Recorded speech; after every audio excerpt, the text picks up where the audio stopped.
Oxford Bookworms, Stage 4. Three Men in a Boat, by Jerome K. Jerome. Retold by Diane Mowat. Published in this edition by Oxford University Press, 1992. Chapter 1. We decide to go on holiday. There were four of us: George, and William Samuel Harris, and myself, and Montmorency. We were sitting in my room, and we were smoking, and talking about how bad we were. Ill, I mean, of course. We were all feeling in poor health, and we were getting quite worried about it. Harris said that he felt really bad sometimes, and he did not know what he was doing.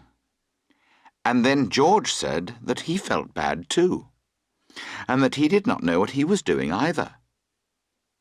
With me, it was my heart. I knew it was my heart because I had read something in a magazine about the symptoms of a bad heart. I had all of them. It is a most extraordinary thing, but every time I read about an illness, I realize that I have it too, and that my symptoms are very bad.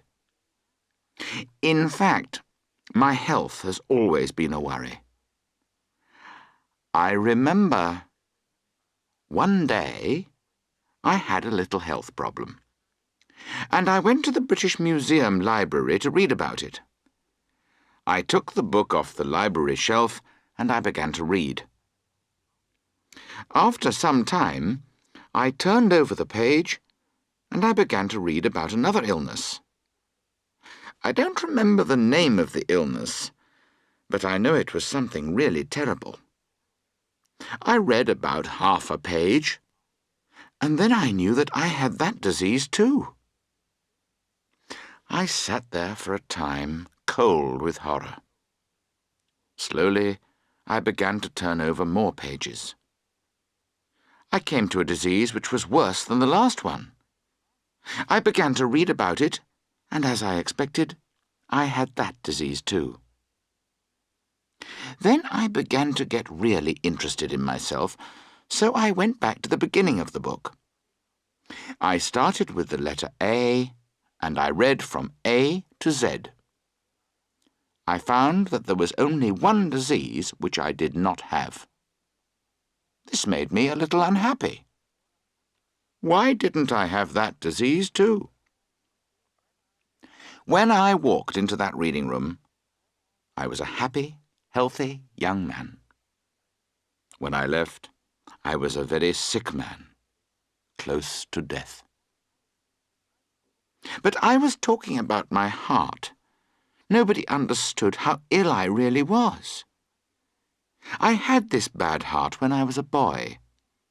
It was with me all the time. I knew that it was my heart because I had all the symptoms of a bad heart. The main symptom was that I did not want to work. Of course, nobody understood that the problem was my heart. Doctors were not so clever then. They just thought that I was lazy. "Why, you lazy boy, you," they used to say. "Get up and do some work for once in your life." They did not understand that I was ill. And they did not give me medicine for this illness. They hit me on the side of the head. It is very strange, but those blows on my head often made the illness go away for a time. Sometimes just one blow made the sickness disappear and made me want to start work immediately. Anyway, that evening, George and William Harris and I sat there for half an hour and described our illnesses to each other. I explained to George and William Harris how I felt when I got up in the morning. William Harris told us how he felt when he went to bed. Then George stood in front of the fire, and with great feeling, he showed us how he felt in the night. George always thinks he is ill. But really, there is never anything the matter with him, you know. At that moment, Mrs. Poppets, my housekeeper, knocked on the door. She wanted to know if we were ready to have supper. We smiled sadly at each other, and then we said that perhaps we should try to eat something. Harris said that a little food helped to prevent illness. So Mrs. Poppets brought the supper in. We sat down at the table, and for half an hour we managed to play with some steak and chips, and with a large cake that Mrs. Poppets had made. When we had made ourselves eat something, we filled our glasses and we lit our pipes. Then we began to talk about our health again. We were not quite sure what was the matter with us. However, we were all quite certain of one thing. We had been doing too much work.